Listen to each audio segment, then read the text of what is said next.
Hello，大家好，咁好耐就冇拍過片啦，咁因為呢排咧實在太忙啦，嗰啲 mock 啊各樣嘢 intensive 嗰啲咧就搞到即係咧攣晒氣咁樣。我講過我自己心情啊嚇，因為實在太多嘢做啦，咁多謝大家咁耐嘅支持啦，咁因為其實咧近來都喺譬如話喺 Instagram 啊上面咧，其實又或者我哋嘅 WhatsApp 啊，其實都有啲同學陸續就問我哋嗰啲 class 啊，又或者嗰啲 course 啊係點樣安排嗰啲嘢，咁所以係啦，so sorry about that。咁所以咧，其實今日咧都想講一個 skill 咧，其實好多人都想知嘅就係話咧listening 點樣做得好啦咁樣。咁有一個好籠統嘅講法，或者大家都會聽過嘅咧，就係話聽到為止。好似好廢嘅呢一句係嘛？咁個問題就係你諗深一層啦。譬如話，如果一條友同你講完一樣嘢嘅話，咁你都可能聽唔到嘅時候，你會同佢講咩？Could you say that again？係咪？咁你都會叫人講多次㗎，係咪先？所以其實呢個原理咧，其實應用翻喺個 listening 方面，又或者其實你中文你哋叫做聆聽理解方面，其實都係一模一樣咁樣嘢，係聽到為止。個問題就係你去考試嗰時，佢淨係 play 一次嘅啫。佢就算有翻兜都好，都係兜第二次再出現嗰句或者嗰個 phrase 嘅啫。咁個問題就係平時嗰個基本功啦。因為我發覺好多時有啲同學仔咧就唔係好 realize 一樣嘢，就係話學校 play 俾你嘅嘢 and then 你做完之後，然之後對答案 that's it 就好似冇一件事咁㗎。咁你會忽略咗咧，其實學校好多嗰啲materials 啊，其實都如果你係有個 soundtrack 嘅話，你咪可以聽多次咯。又或者其實你有嗰個transcript 嘅話，你對住佢，你要 locate 翻自己喺邊個位錯得比較犀利嘅時候，咁你咪知道自己 once again 我見到某啲位嘅時候，我就要小心，特別留意啲 discourse marker。For example，可能我抄啲 detail 嘢，唔係抄咗佢嘅 point 嘅咁樣，諸如此類嗰啲嘢，but 嗰啲位咧。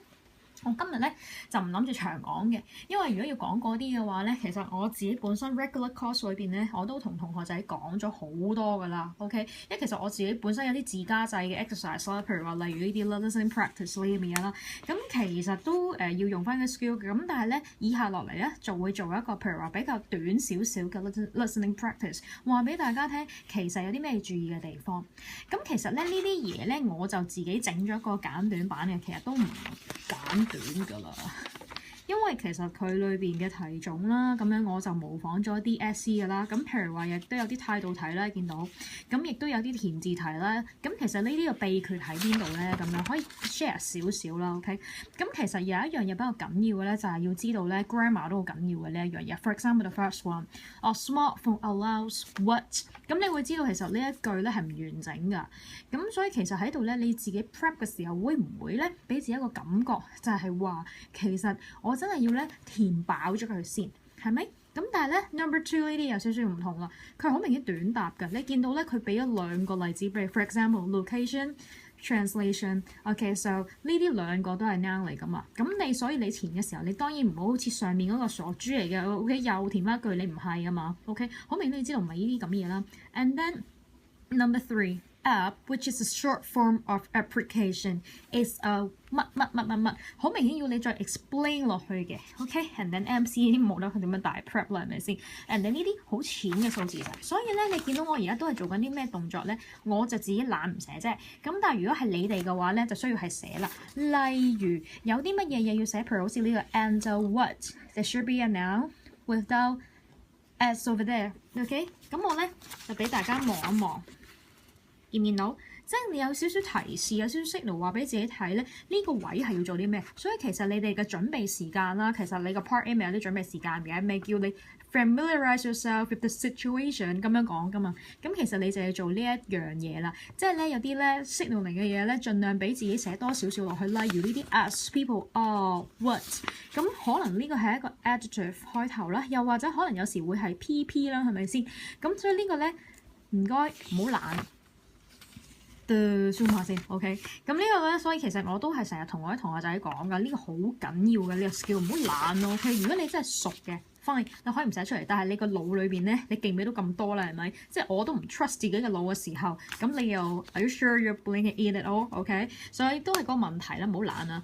And then 所以其實每一題都可以咁樣做嘅。OK，咁至於當然啦，態度題嘅其實你就真係要識啲 vocab 啦。例如其實我上堂嘅時候講過嘅時候，唔單止呢4個㗎，仲有其他嘅。咁但係呢幾個其實常見嘅 OK， 亦都有啲同學見到 ironic 嘅，咁類似嗰啲嘢咧，你明㗎啦。咁所以呢個咧都係啦，我就逐個睇之下咧。咧，咁我就 prep 一次 when they what and then so because we have a subject they over here and that's why we should have verb. Alright, things like that. So it should be like that. 因為有時你會發覺咧，你去咗一個好困境，就係話咧，佢讀出嚟嘅嘢係你係知個意思啊，你知道想抄嗰樣嘢，但問題就係佢個題目設計令到你抄唔到落去。因為如果你抄咗落去之後，你就會錯 grammar 你就會冇分，即係好嚴重嘅呢一樣嘢係因為佢真係唔俾嘅。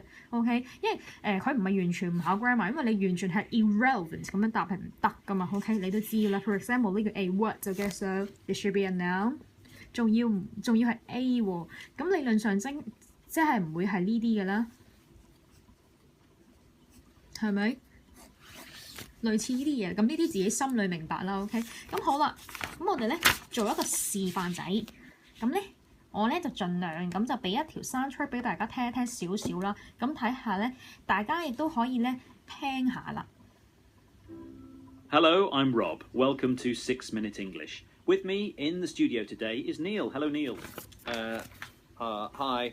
Hi, Rob. Oh, are you right, Neil? You're playing on your smartphone again, are you? What was that? Oh, yeah. Sorry, Rob. Just doing something on my smartphone. You know, the kind of phone which allows you to go online. Oh, I can see that. But are you waiting for a call? No, I just carry it with me at all times. Where I go, the phone goes. No phone? No Neil. Okay, but why do you need your phone so much? Why? What if I need to go somewhere? How will I find my way? What about the weather? Will it rain today? I need to know these things. Why don't you just look up in the sky and see if it's cloudy? Look up to see if it's going to rain?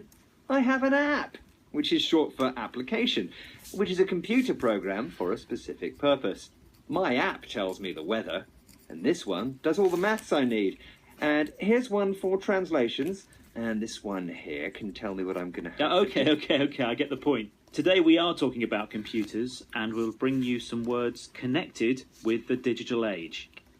OK， 咁你就見到咧，咁黐嘢寫得超快咁樣啦，係咪先？咁其實你見到咧，正常我寫到咁嘅字嚇，坦白講，大家都應該係咁嘅款㗎，即係唔係即係打風底下咧，即係唔係引發海嘯咁樣嘅款咧，都應該係差唔多8號風球、10號風球咁嘅款㗎啦，係咪先？因為你之後有得俾你整理答案㗎嘛，唔好咁啦。所以咧，有啲人咧，即係好鬼驚呢一樣嘢，死啦 Miss 會睇唔到㗎 ，Mark 佢睇唔到㗎。你會整理㗎嘛，少爺 ，OK？ 咁所以其實咧呢一樣嘢都其次，我想有一樣嘢都會提翻大家就係話咧，如果譬如好似第二題啦，佢有啲提示你嘅字眼嘅咁樣，譬如話 is something about it's 乜乜乜乜 ，they are talking about 咁後面都應該會有呢啲咁嘅 signal 俾你嘅。咁呢啲咧你要留意翻，即係唔係好多時補習社成日講嘅 discourse marker 嗱，佢哋講嘅冇錯嘅，即係譬如話嗰啲 first。Secondly， 即係類似呢啲嘅啦 ，to begin with 好多呢啲嘢噶嘛。咁個問題就係、有時如果有一啲好，譬如好 native、好authentic 個所謂嘅 speech 裏邊咧，佢未必會真係有呢啲嘢㗎。你諗下你自己講嘢先啦，你會唔會咧下下咧同人講嘢都嗱？首先你要有一個女朋友，咁你可能咧你一嘢得埋佢，你都唔會講首先㗎嘛。你會同佢講你個讀 J 咁樣㗎嘛，係咪先？即係你會咁講嘢㗎嘛，即係等於鬼佬都一樣啦。咁所以呢個都係咁同埋咧，你會見到我咧。呢啲咧我會用 short form 嘅，咁 program 咁 for example 呢個啦，可以就咁美式嘅寫法嚟嘅。其實呢個寫法好啲，我都話我未整理啦，係咪？咁咧，譬如 program 啦，又或者你咧安全少少，你咪寫翻咁嘅樣咯，見到 ？OK 就係咁啦。For specific purpose，OK，咁你會見到呢度，咦？好似purpose 好似其實係應該有 A 嘅喎 ，countable now 咁樣講，咁你咪寫翻落去咯。其實咧呢啲反而係唔係太嚴重嘅嘢嚟嘅，因為我見過佢個 marking 咧，佢又唔係好扣分嘅呢啲，反而就咁嗱，你 feel 到我其實佢嘅速度係幾快嘅。咁有一個秘訣就係話，如果你唔想自己 reaction span 咁慢，你就要做一樣嘢，令到自己個腦隻手要 keep 到好快。你見到頭先都要寫得好快㗎，係咪？要練個反應翻嚟。咁點練咧？都係嗰句，聽到為止。OK， 聽到為止。因為有啲同學仔咧，佢聽到嘅但係寫唔到，冇用㗎嘛，係咪先？你大家明㗎啦。你就咁開個電視啊，你就咁求其聽啲人講嘢，你都聽到啦。問題就係你唔會 mark 㗎嘛，係咪？咁個問題就係你一定要聽到為止，聽到 mark 到為止。OK， 咁當然啦，你 mark 嘅過程之中咧，你會發覺自己串錯字，所以呢個咧就日子有功啦。咁我而家今日咧 share 到呢度啦，咁啊睇下同學仔可以翻屋企練下啦。拜拜。